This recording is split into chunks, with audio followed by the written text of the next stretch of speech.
नमस्कार साथियों, मैं ईश्वर समापन के स्टूडियो की क्लास में आपका हार्दिक स्वागत करता हूँ।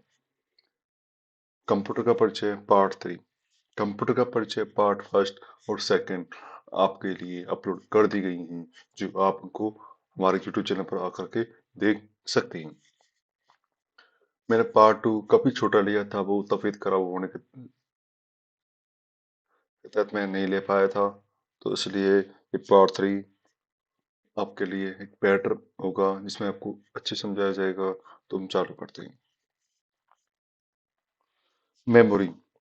एक कंप्यूटर में मेमोरी का तात्पर्य एक ऐसे स्थान से होता है जिसका उपयोग डेटा एवं सूचना को अस्थायी या स्थायी रूप से स्टोर करने हेतु किया जाता है। डेटा हमने एक अस्थायी और एक स्थायी के रूप में।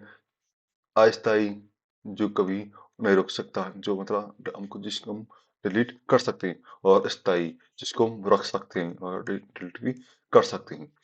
अस्थायी होता है जो ऑटोमेटिक डिलीट हो जाता है, अस्थायी होता है आपको ऑटोमेटिक डिलीट नहीं होता, वो हमको करना पड़ता है। मेमोरी दो प्रकार की होती हैं। इंटरनल प्राइमरी मेमोरी, मत इसको कहते हैं मेन या मुख्य मेमोरी। एक होती है एक्सटर्नल या secondary memory.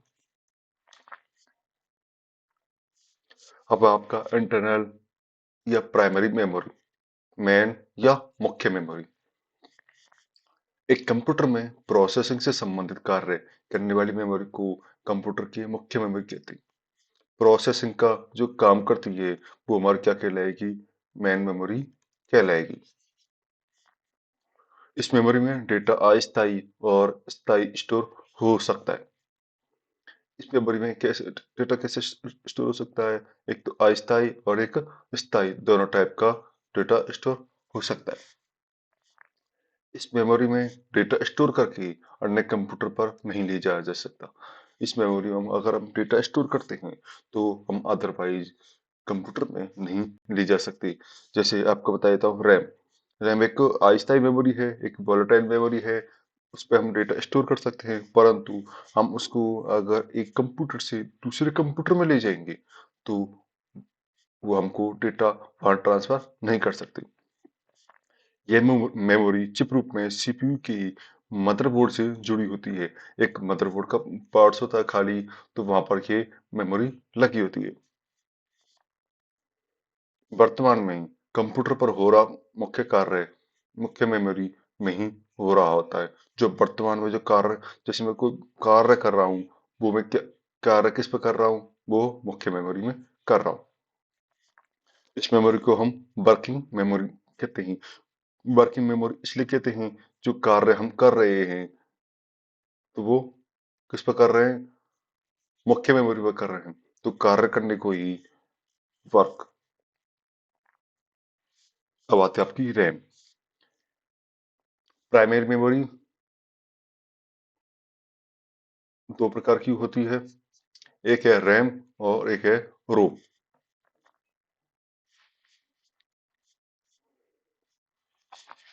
RAM RAM memory random access memory. इस फुल फॉर्म को जरूर याद करना आप, क्योंकि एग्जाम में अधिकतर ये पूछे जाते रहते। यह प्राइमरी मेमोरी होती है। यह मेमोरी डेटा को अस्थायी या टेम्पररी स्टोर करती है, इसलिए इसे वोलेटाइल मेमोरी कहते हैं। मैंने आपको बताया था कि अस्थायी रूप से डाटा स्टोर करती है, ये एक वोलेटाइल मेमोरी भी होती है। और जिसको हम अगर एक कंप्यूटर से इसमें सॉरी रैम में अगर हम डाटा स्टोर करते हैं, डाटा हमने स्टोर किया और हमने एक कंप्यूटर से दूसरे कंप्यूटर में ले जाना चाहा, तो वो डाटा ट्रांसफर नहीं हो पाएगा, क्योंकि ये अस्थायी मेमोरी है। इसमें डाटा ऑटोमेटिकली डिलीट हो जाता है। ये मेमोरी चिप रूप में दिखाई देती है। मैं आपको आगे दिखाऊंगा कि ये मेमोरी किस टाइप होती है और किस लॉक में लगाई जाती है। ये मेमोरी सीपीयू से सीधा जुड़ी होती है, ये बिल्कुल सीपीयू के भाग में लगाई जाती है। इस मेमोरी में डेटा रीड व राइट किया जा सकता है। इस मेमोरी में डेटा को पढ़ा जा सकता है और लिखा जा सकता है, और इसके अलावा कुछ नहीं किया जा सकता। ये होती है आपकी read, sorry, random access memory, RAM. इस तरह से आपकी दिखाई देती है। ये लॉक होता है और ये है आपका जो मदरबोर्ड पर होता है। इसमें आपकी रैम मेमोरी लगाई जाती है। ये आपकी रैम हो गई और ये आपका रैम लॉक हो गया। यहाँ पर आपकी रैम मेमोरी लगाई गई है।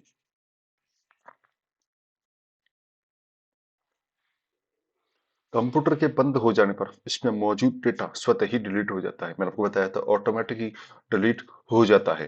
किसमें? रैम मेमोरी में।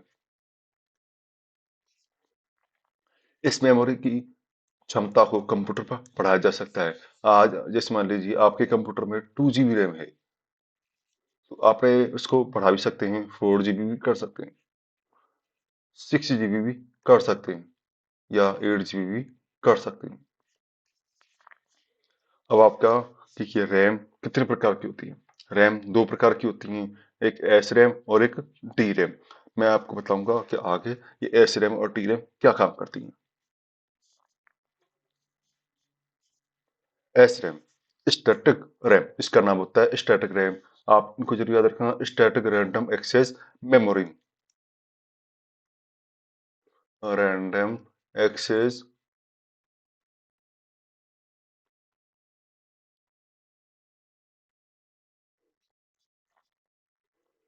इस मेमोरी को बार बार रिप्लेस करने की आवश्यकता नहीं होती है। हम ये एस रैम होती है, इस एस रैम को हम बार बार रिफ्रेश नहीं कर सकते और बस एक बार रिफ्रेश कर दिया तो काम चल जाएगा ऐसे। जब तक कंप्यूटर चालू रहता है तब तक इसमें डेटा स्टोर रहता है। कौन सी वाली रैम में? एस रैम में। तब तक हमने कंप्यूटर चालू रखा है, हमारा डेटा स्टोर रहेगा। हमने जैसे कंप्यूटर कंप्यूटर क्या किया, ऑफ किया, तो हमारा डेटा भी खत्म हो जाएगा। इस मेमोरी में एक से अधिक ट्रांजिस्टर प्रयोग में लिए जाते हैं। ये मेमोरी डायनामिक रैम से तेज व महंगी होती है। ये मेमोरी क्या होती है? डायनामिक रैम होती है। उससे क्या होती है? एक तो तेज होती है डायनामिक रैम, डी रैम जो डायनामिक रैम से तेज होती है और एक महंगी मिलती है। अब आता है आपका D RAM, dynamic RAM, dynamic random access memory. ये आपको फुल फॉर्म जरूर याद रखनी है। रैम की, एस रैम की, डी रैम की। इस मेमोरी को बार बार रिफ्रेश करने की आवश्यकता होती है। डी रैम को बार बार क्या करते हैं? रिफ्रेश करते हैं, बार बार करना पड़ता है। और एस रैम को रिफ्रेश नहीं करना पड़ता है। यह मेमोरी एस रैम की तुलना में धीमी व सस्ती होती है। कौन सी? आपको मैंने बताया था कि एस रैम क्या होती है? तेज और महंगी होती है। और डी रैम कैसी होती है? धीमी और सस्ती होती है। आपको कंफ्यूज कर सकता है, इसलिए आप उसको ठीक से याद कर लें। इस मेमोरी को बार बार रिफ्रेश करने की आवश्यकता होती है। मैं दोबारा दोबारा रिपीट कर दिया मैंने ये। इस मेमोरी में एक ट्रांजिस्टर व एक कैपेसिटर का प्रयोग किया जाता है। इसमें क्या किया जाता है? एक तो ट्रांजिस्टर होता है और एक कैपेसिटर लगा होता है।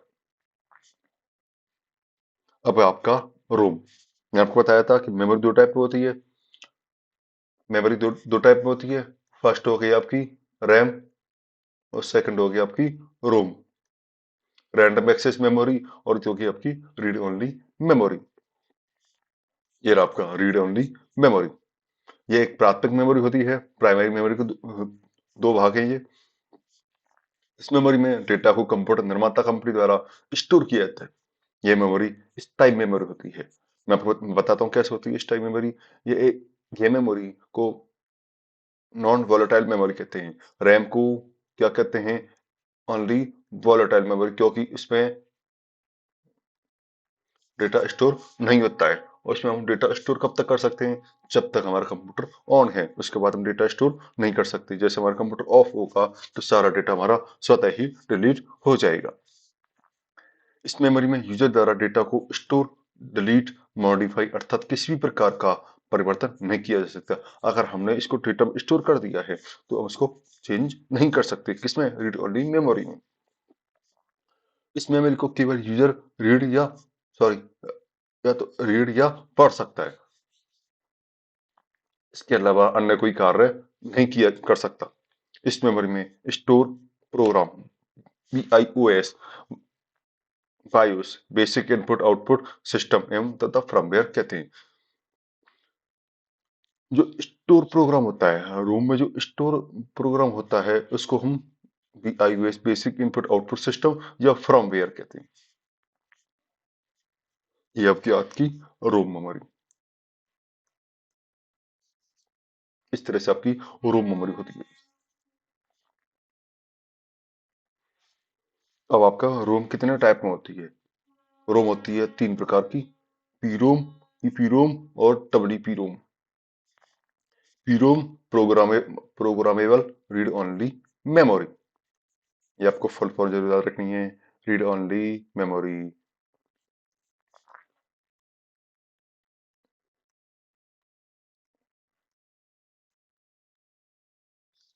Read only memory. अब आता है आपका PROM, programmable read only memory. इस मेमोरी में प्रोग्राम डेटा या सूचनाओं को स्थायी रूप से स्टोर किया जाता है। स्थायी रूप से यानी कि अगर हम कंप्यूटर ऑफ करते हैं तो हमारा डेटा डिलीट नहीं होगा। हम उसको कंप्यूटर को दोबारा ऑन करने के बाद हम उस डेटा को पढ़ सकते हैं, लिख सकते हैं। सॉरी, लिख नहीं सकते। इसमें क्या है, रोम क्या होता है अपन को चेंज नहीं कर सकते। इसमें मौजूद प्रोग्राम रोम की तरह व्यवहार करता है। जो प्रोग्राम होता है, जो डेटा होता है, वो रोम की तरह ही व्यवहार करेगा। EPROM, erasable programmable read only memory. इस मेमोरी में सूचनाओं को स्थायी रूप से मेमोरी में स्टोर किया जाता है। ठीक, इस मेमोरी को परावैज्ञानिक के द्वारा भी मिटाया जा सकता है। लगभग 15 मिनट तक इस मेमोरी पर परावैज्ञानिक का प्रयोग होता है।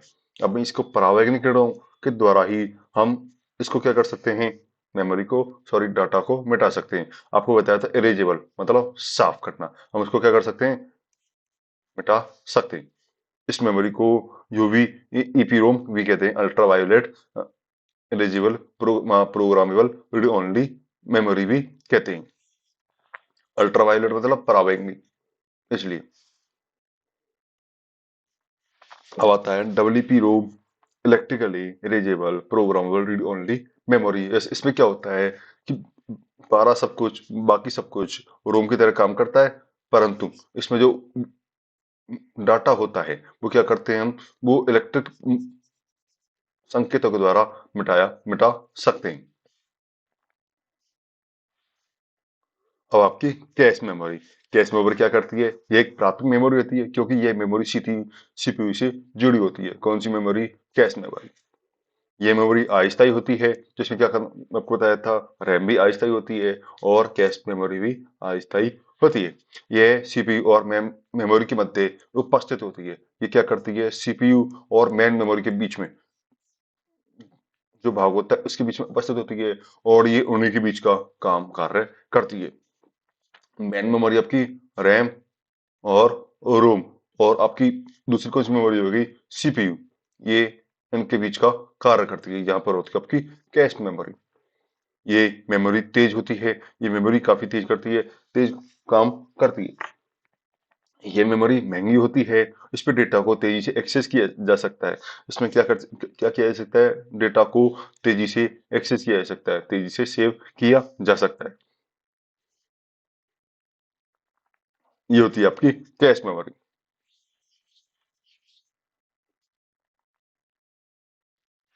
अब आता है आपका सेकेंडरी मेमोरी। मैंने आपको बताया था मेमोरी दो टाइप में होती है, एक तो प्राइमरी मेमोरी और एक सेकेंडरी मेमोरी। तो प्राइमरी मेमोरी का आपको हो गया रैम, रोम, कैश मेमोरी। होती दो टाइप में, पर आपको मैंने 3 टाइप बताया क्योंकि कैश मेमोरी आपके सिलेबस में है नहीं है, पर मैंने आपको बता दिया है। और आपका है एक सेकेंडरी मेमोरी। इस मेमोरी को एक्सटर्नल, बाहरी या ऑक्सिलरी सहायक मेमोरी भी कहते हैं। इस मेमोरी में डेटा को स्थायी रूप से स्टोर किया जाता है। इस मेमोरी में डेटा को स्टोर करके अन्य कंप्यूटर में भी ले जाया जा सकता है, इसलिए इसे भारी मेमोरी भी कहते हैं। ये मेमोरी सीपीयू के बाहर लगी होती है।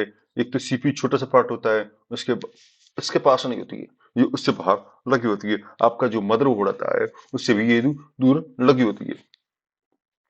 ये मेमोरी कंप्यूटर बंद हो जाने के बाद भी स्टोर करके रखती है। मैं आपको बताया था, अगर रूम में आप उसको डाटा को सेव रख सकते हो, उसको पढ़ सकते हो, परंतु उसको परिवर्तन नहीं कर सकते हो। यहाँ आप इसको परिवर्तन कर सकते हैं,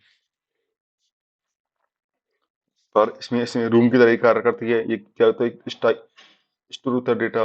और मेमोरी को क्या कहते हैं, हम नॉन वोलेटाइल मेमोरी कहते हैं। एक तो सेकेंडरी मेमोरी को नॉन वोलेटाइल और रोम मेमोरी को नॉन वोलेटाइल मेमोरी कहा जाता है। रैम को नो सॉरी वोलेटाइल मेमोरी कहा जाता है। एडवांटेज, इसकी जो विशेषता है वो क्या है कि क्षमता। एक तो सेकंड मेमोरी क्षमता क्या होती है कि इनमें बहुत अधिक मात्रा में डाटा, प्रोग्राम में इंफॉर्मेशन को संग्रहित करने की क्या होती है, क्षमता होती है। ये काफी बड़ी मात्रा में होती है कि जैसे मान लीजिए आपका जीबी में, जीबी या 1 टीबी, जीबी या टीबी में इसका इसमें हम डेटा स्टोर कर सकते हैं। कम लागत, रैम की अपेक्षा इनमें अधिक मात्रा में सूचनाओं का क्या किया जाता है, संग्रहण कम लागत में किया जाता है। सूचनाओं का संग्रहण क्या किया जाता है, कम लागत में किया जाता है। विश्वसनीयता, ये रिलायबल है, डाटा सुरक्षित रहता है। इस पे क्या करते हैं, विश्वास कर सकते हैं, क्योंकि ये डाटा इसमें क्या रहता है, सुरक्षित रहता है। अगर हम सेकेंडरी मेमोरी को फुल हो जाने के बाद निकाल लें तो उसमें डाटा हमारा सुरक्षित रहेगा। Non volatile storage media, power of हो जाने के बाद भी डेटा स्टोर रहता है। मैंने आपको बताया था कि डेटा पावर ऑफ हो जाने के बाद स्टोर रहता है। अगर हम इसको निकाल भी देंगे, एक कंप्यूटर से अलग भी कर देंगे, तो भी इसमें डाटा क्या रहेगा, स्टोर रहेगा। अब आपका सेकेंडरी मेमोरी का वर्गीकरण। एक होती है आपकी मैग्नेटिक टेप, एक आपका मैग्नेटिक डिस्क, फ्लॉपी डिस्क या हार्ड डिस्क। मैं आपको बता दूंगा कि मैग्नेटिक टेप किस प्रकार होती है जो वर्तमान में नहीं यूज हो रही है, और आपका मैग्नेटिक डिस्क जो फ्लॉपी डिस्क और हार्ड डिस्क जो वर्तमान में, हार्ड डिस्क काफी ज्यादा यूज में आ रही है और फ्लॉपी डिस्क कम यूज में आ रही है। और आपका ऑप्टिकल डिस्क सीडी है, कॉम्पैक्ट डिस्क डीवीडी है, बीआरडी है, ब्लूरे डिस्क, फ्लैश ड्राइव है, पेन ड्राइव या मेमोरी कार्ड आपका फ्लैश ड्राइव हो जाएगा। ये है आपका मैग्नेटिक टेप जो वर्तमान में बंद हो चुका है।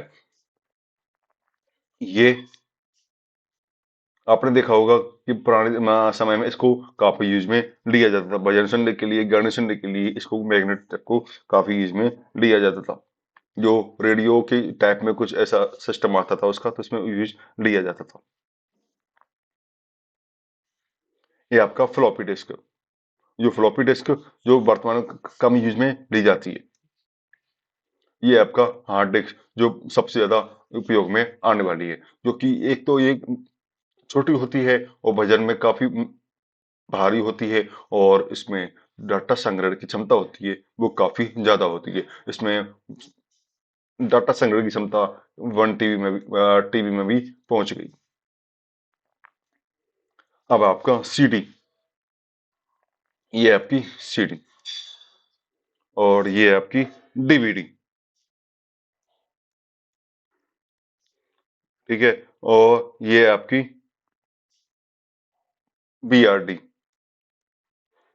ब्लूरे डिस्क, कॉम्पैक्ट डिस्क और digital video disc. Digital video disc, ये आपकी ब्लूरे डिस्क,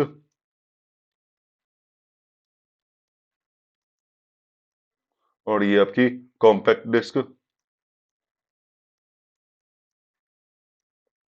ये फुल फॉर्म जरूर आपको याद रखनी पड़ेगी, क्योंकि कंप्यूटर में ज्यादातर फुल फॉर्म ही पूछी जाती है। ये आपका पेन ड्राइव, जब का पेन ड्राइव हो जाएगा, और ये आपका मेमोरी कार्ड हो जाएगा। आपने देखा होगा कि वर्तमान पुराने समय में इसको काफी यूज में लिया जाता था, जो अब वर्तमान में बहुत कम यूज में लिया जाता है इसको। पेन ड्राइव जो एक अभी भी यूज में लिए जाते हैं। ये सॉफ्टवेयर, मैंने आपको हार्डवेयर बताया था। हार्डवेयर में आपका काफी लंबा पार्ट हो गया था, जिसमें आपको इनपुट, आउटपुट, मेमोरी, सीपीयू, ये सारे पार्ट्स किसको हो गए, हार्डवेयर के हो गए, जिसको हम छू सकते हैं, देख सकते हैं, महसूस कर सकते हैं। वो आपका पार्ट कौन सा हो जाएगा, हार्डवेयर हो जाएगा। अब आपका अगला पार्ट है सॉफ्टवेयर। कंप्यूटर के विभाग जिन्हें हम देख सकते हैं किंतु स्पर्श नहीं कर सकते, सॉफ्टवेयर कहलाते हैं। प्रोग्राम या प्रोग्राम के समूह को सॉफ्टवेयर कहते हैं। प्रोग्राम हो या प्रोग्राम के समूह हो, उनको क्या कहते हैं, हम सॉफ्टवेयर कहते हैं। सॉफ्टवेयर कंप्यूटर को निर्देश देते हैं कि कंप्यूटर को क्या व कैसे करना है। सॉफ्टवेयर क्या करते हैं हमारे, कि कंप्यूटर को निर्देश देते हैं, कंप्यूटर तुझे क्या करना है, तुझे ये काम करना है, तो वो काम करके तुझे मुझे देना है, तो कंप्यूटर वो उस काम को करेगा। कंप्यूटर की स्क्रीन पर दिखाई देने वाले प्रोग्राम निर्देश को सॉफ्टवेयर कहा जाता है। आपके मोबाइल पर जो छोटे छोटे होते हैं स्क्रीन पर एप्स होते हैं, उनको हम सॉफ्टवेयर कहते हैं। अगर हम ये सॉफ्टवेयर नहीं होते हैं तो जिनको हम देख सकते हैं, उन पर हम देखकर ही कार्य करते हैं, उनको क्या कहते हैं, हम सॉफ्टवेयर कहते हैं। सॉफ्टवेयर का मुख्य कार्य क्या होता है, डेटा को सूचना में परिवर्तित करना होता है। हमने हार्डवेयर के द्वारा उसको कोई डेटा दिया, उसको कोई इंफॉर्मेशन सॉरी इनपुट दिया, तो उसने क्या किया, उसको कन्वर्ट करके हमको इंफॉर्मेशन दे दी, उसने सूचना में परिवर्तित कर दिया, किसने, सॉफ्टवेयर ने। अब है आपका सॉफ्टवेयर के प्रकार। एक है आपका एप्लीकेशन सॉफ्टवेयर, एक सिस्टम सॉफ्टवेयर और तीसरा है यूटिलिटी सॉफ्टवेयर। सॉफ्टवेयर तीन टाइप बांटा गया है और हार्डवेयर चार टाइप में बांटा गया है। अब आता है आपका एप्लीकेशन सॉफ्टवेयर। हमारी आवश्यकताओं को पूरा करने के लिए उपयोग में लिए गए प्रोग्राम एप्लीकेशन सॉफ्टवेयर कहलाते हैं। ऐसे सॉफ्टवेयर जिस पर सीधे जुड़कर वास्तविक कार्य किए जाते हैं एप्लीकेशन सॉफ्टवेयर कहलाते हैं। एप्लीकेशन सॉफ्टवेयर बनाने के लिए कंप्यूटर भाषा का प्रयोग किया जाता है। कंप्यूटर भाषा यानी मशीन भाषा, मशीनी लैंग्वेज, ठीक है। एप्लीकेशन सॉफ्टवेयर विशेष कार्य को करने के लिए किया जाता है। हम स्पेशल पर्पस कोई कार्य होता है उसको करने के लिए किसका प्रयोग करते हैं, हम एप्लीकेशन सॉफ्टवेयर का यूज करते हैं। जैसे आपका एप्लीकेशन सॉफ्टवेयर दो टाइप का होता है, एक जनरल पर्पज, एक सामान्य यूज के लिए, और एक स्पेशल पर्पज विशेष कार्य के लिए। जैसे बता देता हूँ, सामान्य पर्पज का होता है एमएस वर्ड, जो हर कोई यूज करता है, MS Excel, MS PowerPoint, music, web browser आपने देखा होगा, आपके मोबाइल में भी है, जो क्या होगा जनरल पर्पज है। और स्पेशल पर्पज जो एक ही कार्य कर सकता है, जनरल पर्पज जो सभी कार्य कर सकते हैं। स्पेशल पर्पज क्या क्या होता है, एक ही कार्य करता है। हमारा रिजर्वेशन सिस्टम, आपका रेल टिकट है, रेलवे में रिजर्वेशन करना है आपको, तो वो आपका क्या करेगा, ओनली एक सिस्टम एक ही कार्य कर सकता है, ओनली रिजर्वेशन कर सकता है, इसके अलावा और कुछ नहीं कर सकता। अब दूसरा है आपका बिलिंग सिस्टम, जो आपको बिल बना सकता है। और एक database system, database management system, जो क्या कर रहा है, डाटा को आपको आपके डाटा को स्टोर कर सकता है, स्टोर करता है। जो आपका ऐप होता है वो आपके डीबीएमएस के अंतर्गत कार्य करता है। जो आता है आपका एमएस एक्सेस, एमएस एक्सेस एक डीबीएमएस की तरह कार्य करता है। इसलिए आपको मैंने आपको इसमें एमएस एक्सेस दिया, ऐसे एक्सेस नहीं दिया क्योंकि वो स्पेशल पर्पज है। अब है आपका दूसरा सिस्टम सॉफ्टवेयर, आपका एप्लीकेशन सॉफ्टवेयर और अब आपका सिस्टम सॉफ्टवेयर।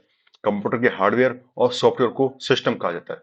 कंप्यूटर के हार्डवेयर और सॉफ्टवेयर का कहते हैं, हम सिस्टम कहते हैं। अर्थात कंप्यूटर को सिस्टम कहा जाता है। सिस्टम हार्डवेयर कंप्यूटर में हार्डवेयर को नियंत्रित करने एवं व्यवस्थित करने के लिए उपयोग में लिए जाते हैं।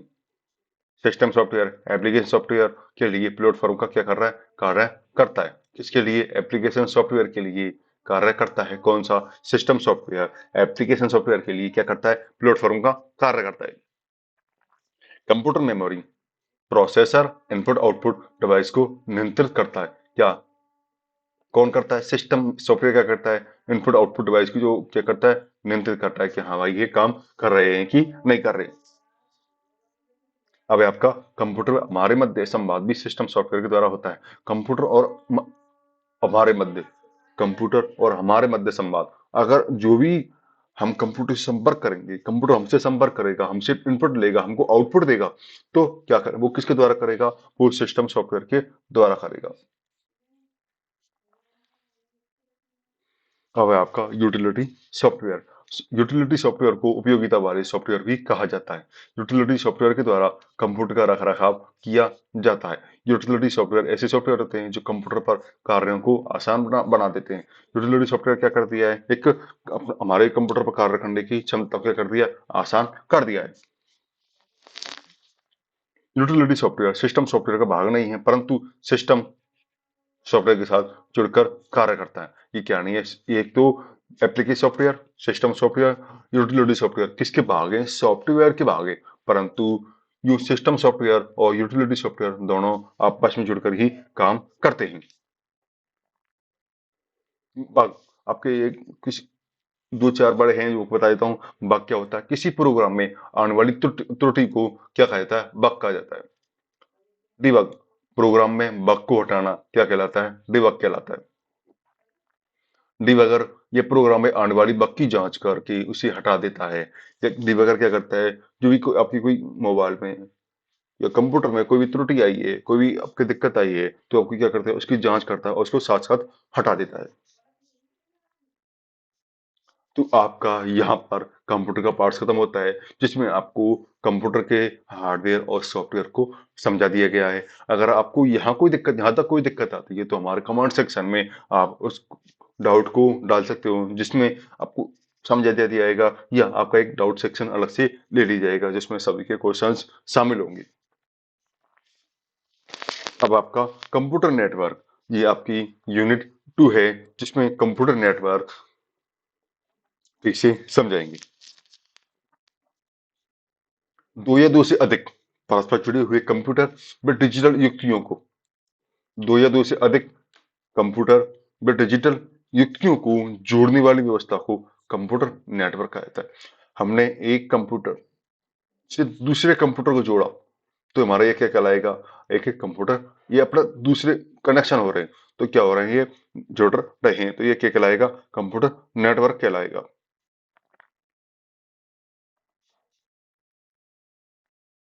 ठीक है। अब ये कंप्यूटर आपस में इलेक्ट्रॉनिक सूचना का आदान प्रदान कर सकते हैं। अगर एक कंप्यूटर दूसरे कंप्यूटर से जुड़ा हुआ है, तो क्या कर सकता है, ये इलेक्ट्रॉनिक सूचना होती है। इलेक्ट्रॉनिक सूचना मतलब हम कोई ईमेल से मैसेज सेंड कर सकते हैं एक कंप्यूटर से दूसरे कंप्यूटर में, तो उस जुड़े हुए हैं तो हम उसको ईमेल भी सेंड कर सकते हैं। और सूचनाओं के आदान प्रदान के लिए एनालॉग या तथा डिजिटल विधियों का प्रयोग किया जाता है। एनालॉग मैं आपको बता देता हूँ, एक आप पेट्रोल पंप पर गए होंगे, तो वहां पर एनालॉग का यूज किया जाता है। और डिजिटल जो वर्तमान समय में काफी यूज हो रहा है, आपकी जैसे घड़ी है, घड़ी आपकी डिजिटल है। मोबाइल में आपकी जो घड़ी होती है वो कैसी होती है, डिजिटल होती है।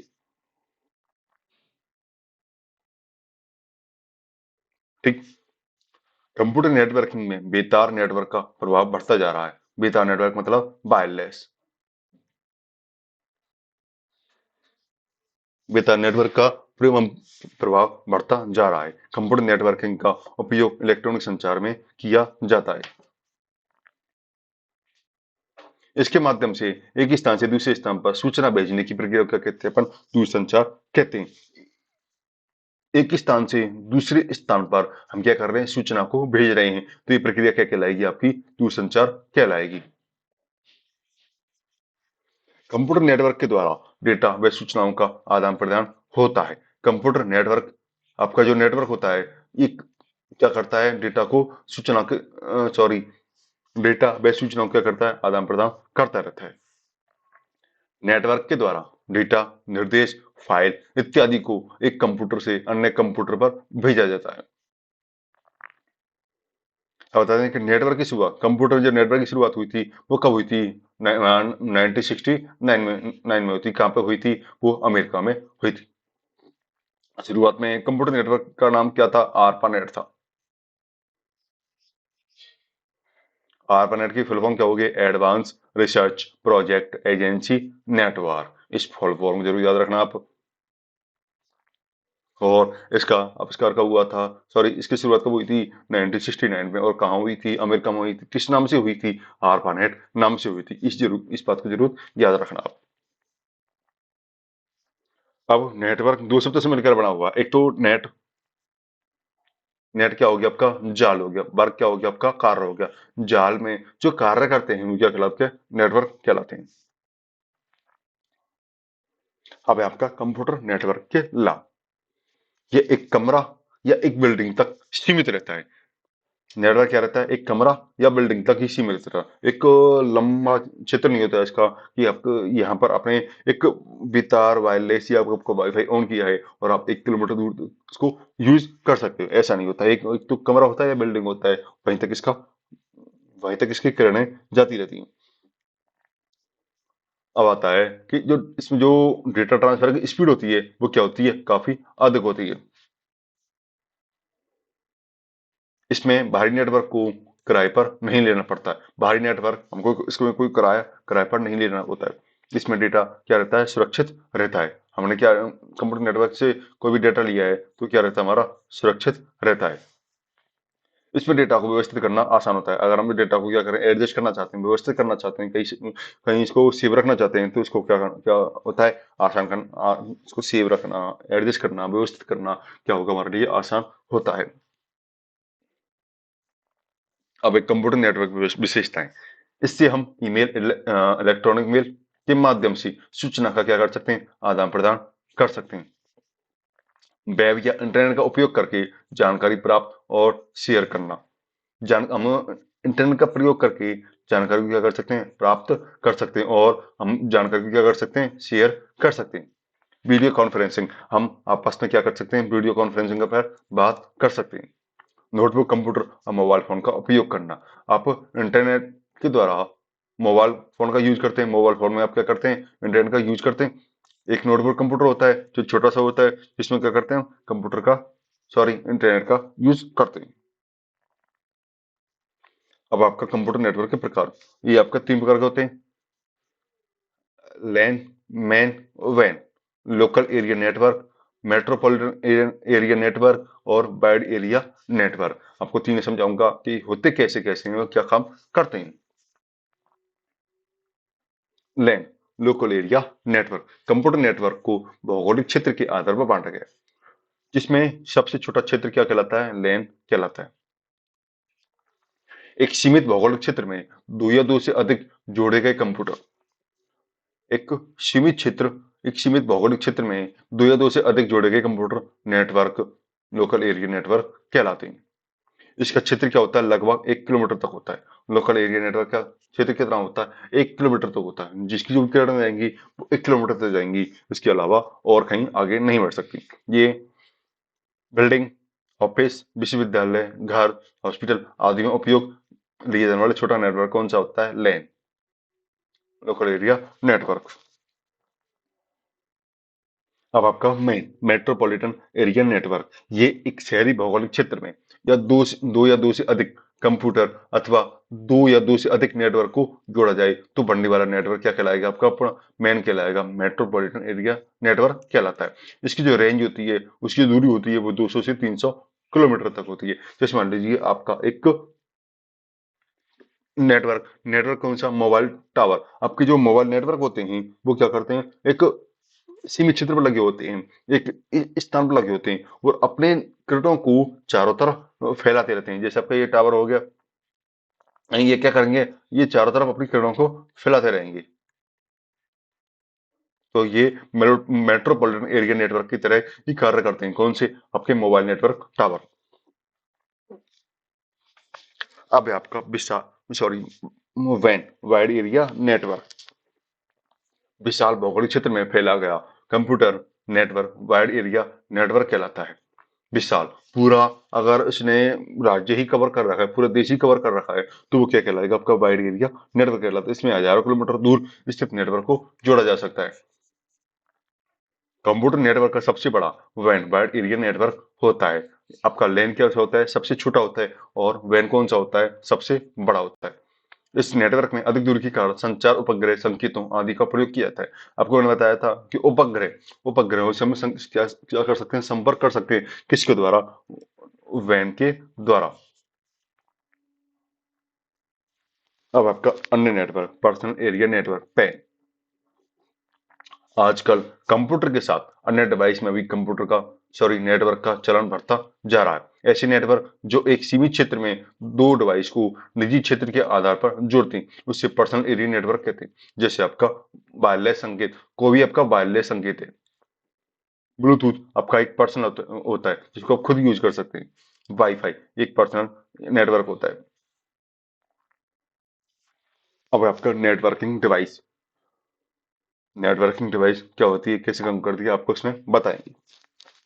अब आपका पहला है एनआईसी, नेटवर्क इंटरफेस कार्ड।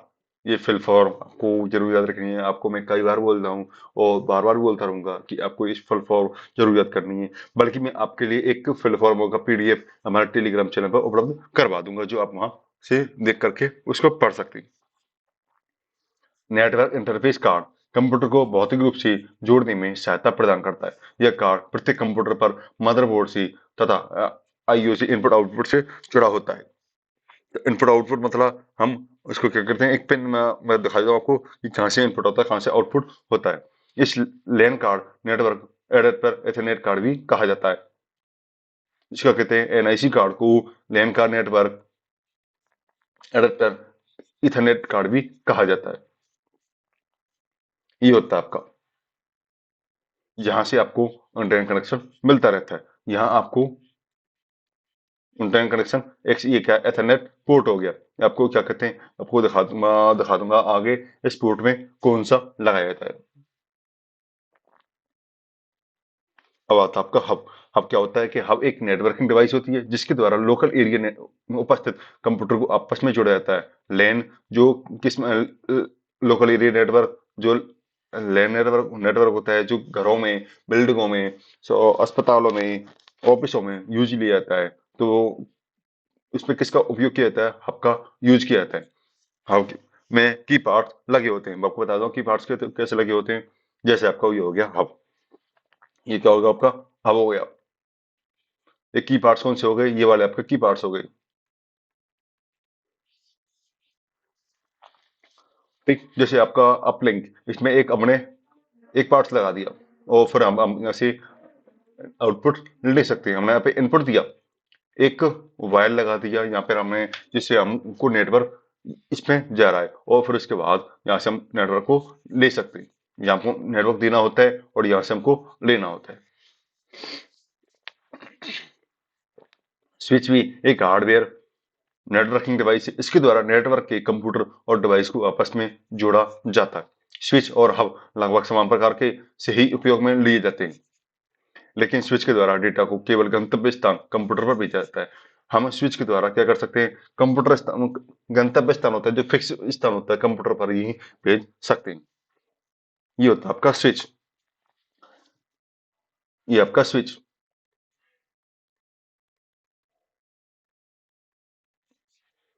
ये वायर होता है जो हम आपको हब में हम में भी लगाते हैं, एनआईसी में भी लगाते हैं।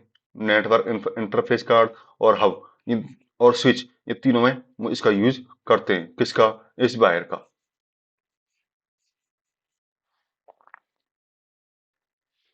अब है आपका ब्रिज। ब्रिज दो समान प्रोटोकॉल रखने वाले नेटवर्क को जोड़ने का कार्य करता है। ये आपका ब्रिज हो गया। ये और इसने क्या कर रखे हैं, दो समान जो कंप्यूटर कंप्यूटर हैं उनको जोड़ रखा है। ब्रिज और कोई कार्य नहीं करता है, बस ये इसी कार्य करता है कि ये जो कंप्यूटर को करके रखता है, ये जोड़कर रखता है। अब है आपका राउटर। दो या दो से अधिक नेटवर्क को जोड़ने के लिए राउटर का प्रयोग किया जाता है। दो या दो से अधिक जो नेटवर्क हैं उनको जोड़ने के लिए किसका प्रयोग किया जाता है, राउटर का प्रयोग किया जाता है। इसके द्वारा सूचनाओं को अपने गंतव्य स्थान पर पहुंच जाती है। राउटर राउटिंग टेबल का भी प्रयोग करता है जिसमें सूचनाएं रखी जाती है। किसका प्रयोग करता है, राउटिंग टेबल का प्रयोग करता है, जिसमें क्या करते हैं हम डेटा को स्टोर करके रखते हैं। राउटर क्या करता है, ओएसआई मॉडल की नेटवर्क लेयर पर काम करता है। एक ओएसआई मॉडल की 5 लेयर होती हैं, उनमें से एक लेयर होती है कौन सी, नेटवर्क लेयर, उस पर एक कार्य करता है। ये होता है आपका राउटर। जो आपने कभी देखा होगा वाईफाई, वाईफाई के तौर पर इसी राउटर का यूज किया जाता है। देता हूँ वाईफाई। ये आपका गेटवे। गेटवे क्या करता है, गेटवे दो या दो से अधिक भिन्न प्रोटोकॉल रखने वाले नेटवर्क को गेटवे के द्वारा जोड़ा जाता है। भिन्न प्रोटोकॉल, ठीक है, जैसे आपका ये हो गया गेटवे, ये एक सर्वर हो गया, ये दूसरा सर्वर हो गया। इसने क्या किया है कि एक सर्वर ने इसको डाटा सेंड किया है और इसने अनेक कंप्यूटर में डाटा को सेंड कर दिया, सॉरी मतलब सर्वर ने इसको नेटवर्क दिया, एक सिंगल को दिया और इसने अनेक कंप्यूटर को नेटवर्क दे दिया। ऐसे इस तरह ये यूज कर रहा है। तो इन दोनों सर्वर के बीच में जो यूज किया जाएगा तो वो कौन सा किया जाएगा, गेटवे का यूज किया जाएगा। अब यार रिपीटर, सॉरी ये गलत लग गया था।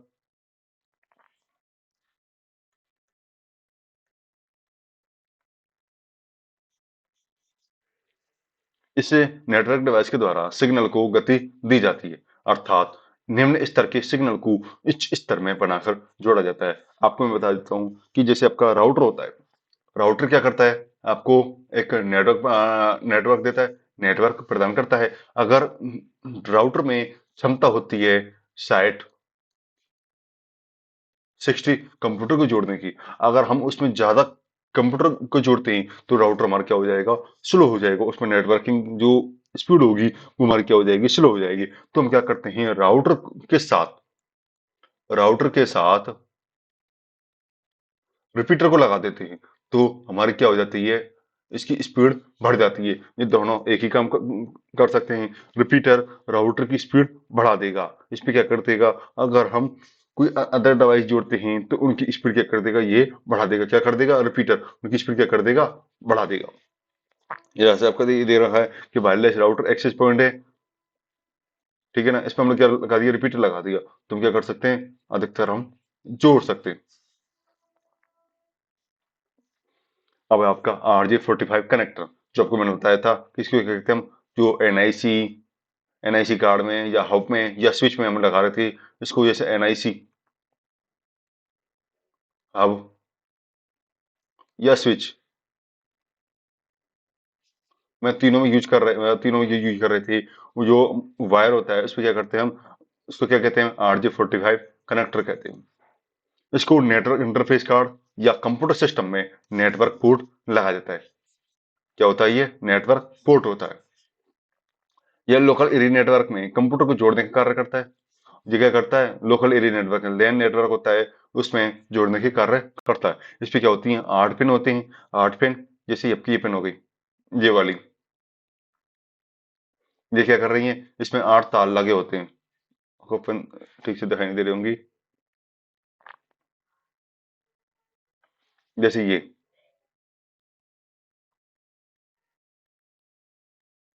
ये आपकी क्या हो गई, 8 पिन होते हैं, इनमें क्या लगे होते हैं, 8 तार लगे होते हैं। अब है आपका कंप्यूटर संचार। हाँ, एक कंप्यूटर से दूसरे कंप्यूटर तक डेटा और सूचना के आदान प्रदान को डेटा संचार कहते हैं। आज के इस सूचना प्रौद्योगिकी के युग में घर बैठे हुए कंप्यूटर और इंटरनेट से जुड़कर आसानी से कार्य किया जा सकता है। जैसे रेलवे रिजर्वेशन, होटल रिजर्वेशन, हवाई यात्रा का टिकट, कंप्यूटर संचार के द्वारा हम क्या कर सकते हैं, होटल रिजर्वेशन कर सकते हैं, रेलवे रिजर्वेशन कर सकते हैं, हवाई यात्रा का जो टिकट है उसको क्या कर सकते हैं, बुक कर सकते हैं। किन्हीं दो डिवाइस के बीच में डेटा लेन देन को डाटा कम्युनिकेशन कहते हैं। सेंडर, सेंडर क्या होता है, जो डेटा को भेजता है।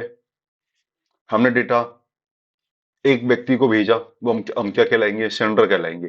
जिसका सोर्स भी कह सकते हैं, जिसको क्या कर सकते हैं, सोर्स भी कह सकते हैं, जहां से डेटा जनरेट किया जाता है। हमने क्या किया, जनरेट डाटा क्या किया है, जनरेट किया जाता है, तो हम कौन क्या कहलाएंगे, सेंडर कहलाएंगे। रिसीवर, सेंडर द्वारा भेजे गए डेटा को रिसीव करता है। रिसीवर क्या करता है, जो मैंने डेटा भेजा है उसको क्या करता है, रिसीव रिसीव करता है या प्राप्त करता है, उसे रिसीवर कहते हैं। या डेस्टिनेशन कैसे कहते हैं, मैंने एक मुझे 2 नंबर को मैसेज भेजना है, मैं 1 नंबर हो गया, मैंने यहाँ से यहाँ अपना क्या भेजा, डेटा भेजा, मैंने डेटा भेजा, तो ये क्या कहलाएगा, डेस्टिनेशन, डेस्टिनेशन कहलाएगा। क्योंकि जो मेरा फिक्स स्थान होता है डेस्टिनेशन, वो मैंने वहां तक भेज दिया, अपना जो मेरा डाटा भेजना था वो जिसका जो गंतव्य स्थान होता है वो वहां तक मैंने भेज दिया है, तो वो क्या हो, दूसरा स्थान कौन सा हो जाएगा, डेस्टिनेशन हो जाएगा। अब आता है ट्रांसमिशन मीडियम। ये वह रास्ता या वह डिवाइस जिसकी सहायता से सेंडर रिसीवर को डेटा भेजता है। ट्रांसमिशन मीडियम क्या होता है कि मैंने कोई भी डेटा भेजा, डेटा एक से और दो नंबर के बीच में जो कार्य करता है वो कौन का करता है, ट्रांसमिशन मीडियम मीडियम कार्य करता है। यहाँ पे जो कार्य करेगा वो कौन करेगा, ट्रांसमिशन मीडियम करेगा। ट्रांसमिशन मीडियम क्या होता है, मीडियम क्या होता है कि एक तो संदेश भेजने वाला और प्राप्त करने वाला जब डेटा को एक स्थान से दूसरे स्थान पर भेजता है तो वह किसी न किसी माध्यम का उपयोग करता है। एक स्थान से दूसरे स्थान पर मैं डेटा का भेज रहा हूं तो मैं क्या करूंगा, किसी न किसी स्थान का या किसी न किसी माध्यम का उपयोग करूंगा। माध्यम कितने प्रकार के होते हैं, दो प्रकार के होते हैं, एक तो तार के द्वारा वायरलेस, सॉरी, तार के द्वारा मतलब वायर, और एक बेतार द्वारा वायरलेस।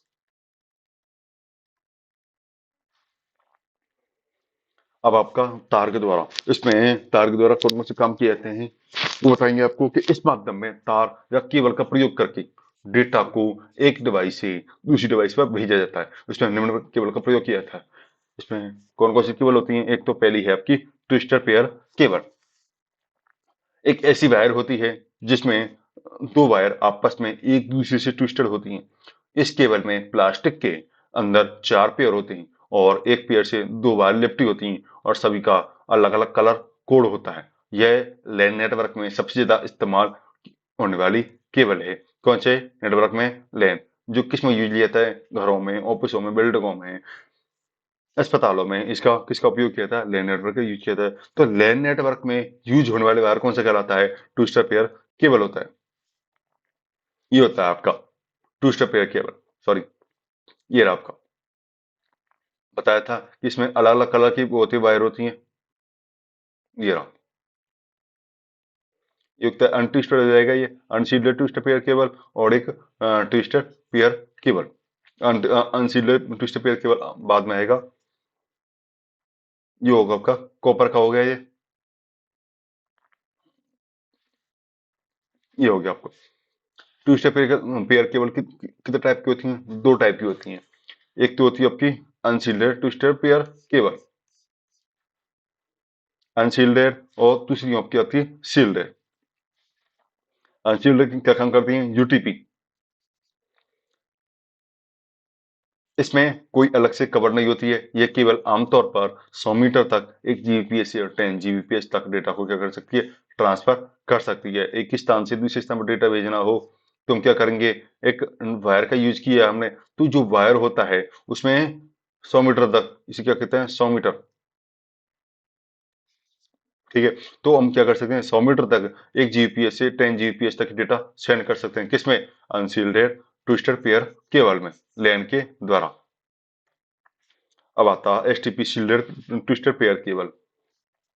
इस केबल में अतिरिक्त शील्ड होती हैं जिसमें इसमें डेटा सिक्योर हो जाता है और डाटा ट्रांसफर की स्पीड क्या होती है, बढ़ जाती है। हमने वहां पर एक 1 जीपीएस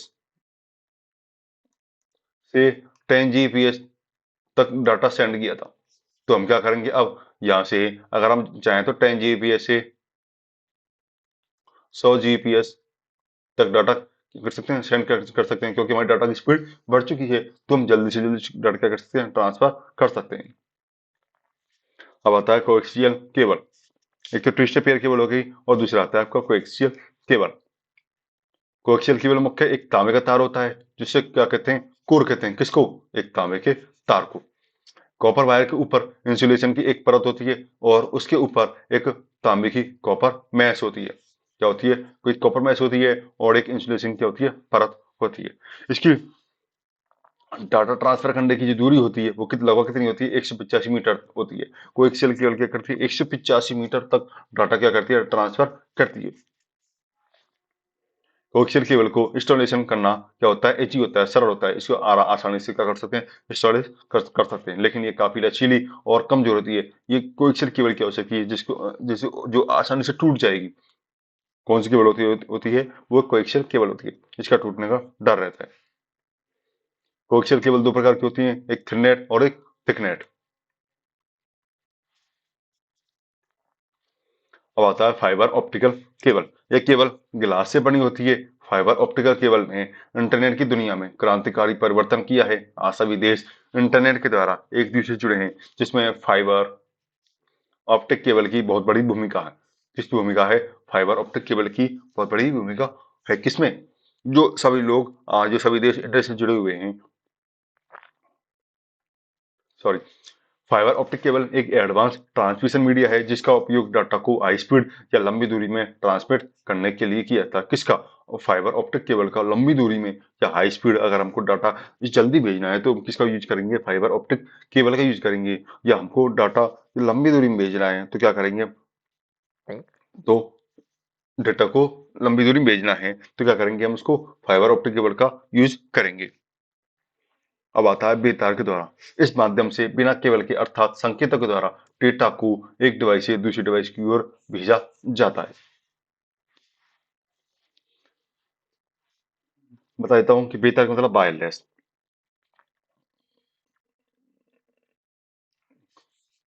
ठीक है, इस माध्यम के बिना केबल के अर्थात अर्थात संकेतक के द्वारा डेटा को क्या कहता है? एक स्थान से दूसरे स्थान भेजा जाता है। जैसे मैं बता देता हूँ आपको, रेडियो तरंगें होती हैं। आपकी होती हैं कैसी? रेडियो तरंग। ये कैसी होती हैं? बेहतर काम करती हैं।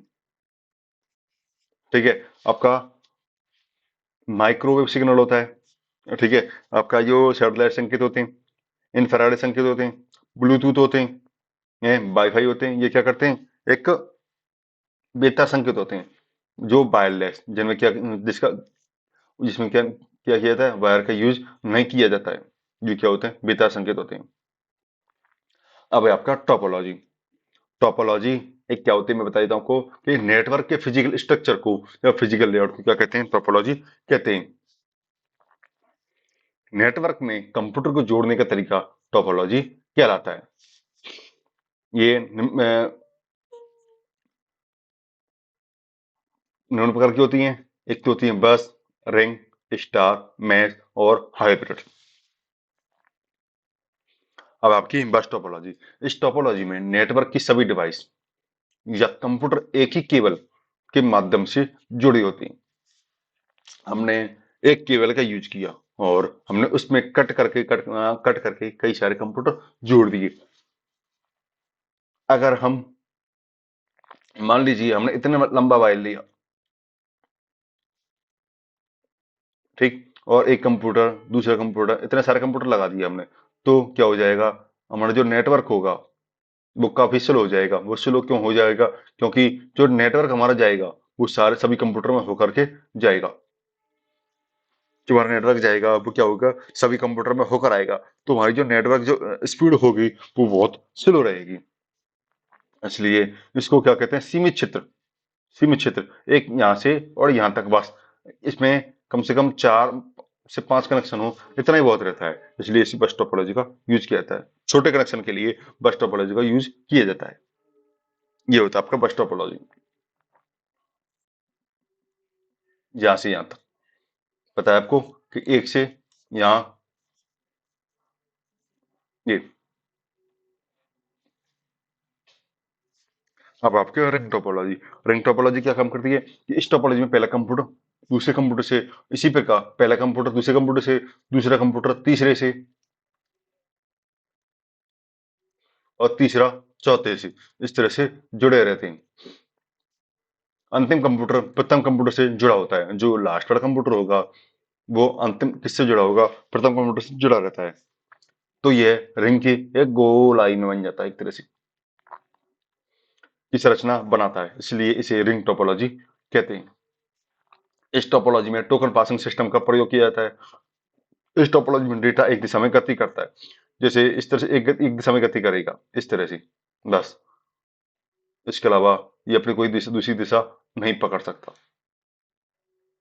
जैसे ये हो गया, ये first, second, third, four, five, six, इस तरह से कंप्यूटर हो गए। तो ये क्या करेगा? एक ही दिशा में काम करेगा। मैंने आपको बताया था एक कंप्यूटर दूसरे जुड़ा हुआ है, दूसरा कंप्यूटर तीसरे से, तीसरा कंप्यूटर चौथे से, चौथा कंप्यूटर पांचवे से, पांचवा कंप्यूटर छठे से, और जो अंतिम कंप्यूटर होता है वो किस जुड़ा हो जाता है? एक से जुड़ा होता है। अब आपका स्टार टोपोलॉजी। इस टोपोलॉजी में एक मध्य नेटवर्किंग डिवाइस या कंप्यूटर होता है जो नेटवर्क में कंप्यूटर के मध्य डेटा को एक डिवाइस से दूसरी डिवाइस पर पहुंचाता है। एक मध्य नेटवर्क डिवाइस होता है कौन सा? स्टार टोपोलॉजी, जो नेटवर्क में कंप्यूटर के मध्य डेटा को एक डिवाइस से दूसरी डिवाइस पर पहुंचाता है। ये हो गया आपका स्टार। इसने क्या किया? एक कंप्यूटर से दूसरे कंप्यूटर में डेटा पहुंचाया। इसने यहां से डेटा लिया, यहां पहुंचा दिया, यहाँ से डेटा लिया, इधर पहुंचा दिया, यहाँ से डेटा लिया, सीधा पहुंचा दिया, यहाँ से डेटा लिया, इधर पहुंचा दिया। सभी से डेटा ले रहा है और सभी को डेटा दे रहा है। ये क्या हो जाएगा? अपना स्टार टोपोलॉजी हो जाएगी। अब है आपकी मैश टोपोलॉजी। मैश टोपोलॉजी क्या काम करती है कि इस टोपोलॉजी में नेटवर्क में उपस्थित सभी डिवाइस व कंप्यूटर आपस में एक दूसरे से क्या होते हैं? सीधे जुड़े होते हैं। सभी कंप्यूटर सीधे एक दूसरे से क्या होते हैं? जुड़े होते हैं मैश टोपोलॉजी में। ये रहा आपका कंप्यूटर, ये वाला कंप्यूटर इससे जुड़ा हुआ है, इससे जुड़ा हुआ है, इससे जुड़ा हुआ है, इससे जुड़ा हुआ है, इससे जुड़ा हुआ है। एक कंप्यूटर सभी कंप्यूटरों से जुड़ा होता है। मतलब एक कंप्यूटर होता है, ये अपना स्टार काम कर रहा है, बस स्टार टोपोलॉजी तरह काम कर रहा है। और सिंगल कंप्यूटर स्टार टोपोलॉजी का काम कर रहा है, जो सभी कंप्यूटरों से इनपुट ले रहा है और सभी कंप्यूटर क्या कर रहा है? इनपुट दे रहा है। स्टार टोपोलॉजी का सिंगल कंप्यूटर बता रहा हूं आपको मैं सभी कंप्यूटर नहीं बता रहा हूँ। सिंगल कंप्यूटर एक स्टार टोपोलॉजी का काम कर रहा है, जो सभी से डेटा ले रहा है और सभी को डेटा दे रहा है। Hybrid topology. इस टोपोलॉजी में एक से अधिक टोपोलॉजी को एक साथ जोड़ा जाता है, इसे हाइब्रिड टोपोलॉजी कहा जाता है। जैसे ये रहा हाइब्रिड टोपोलॉजी। क्या होती है कि हमारा जो एक तो हब हो गया, हब से इतने सारे कंप्यूटर हमारे कनेक्ट हैं, ठीक है। अब इसके बाद हमने एक कनेक्शन इधर दे दिया, तो अब ये वाला इसी सारे रिंग टोपोलॉजी का आकृति ले ली इसने, जो सारा क्या कर रहा है? सभी को नेटवर्क दे रहा है। अब हम आपसे ही इसको क्या कनेक्ट कर दिया? किसको कनेक्ट कर दिया हमने? बस टोपोलॉजी को।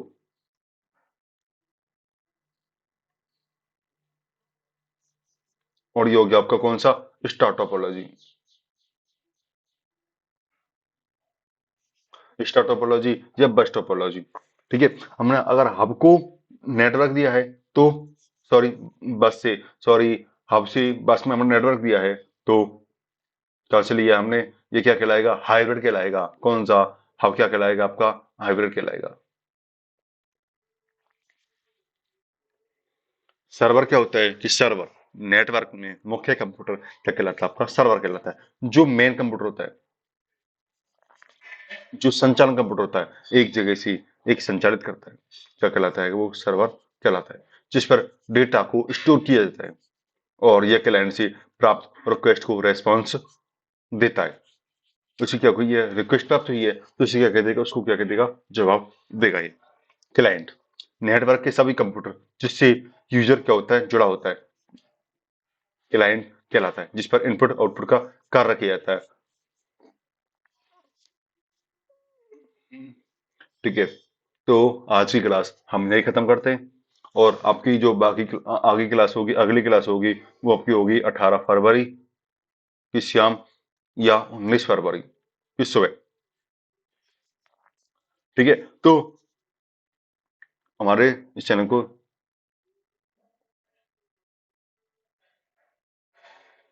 मिलते हैं आपकी अगली क्लास में। तब तक के लिए नमस्कार।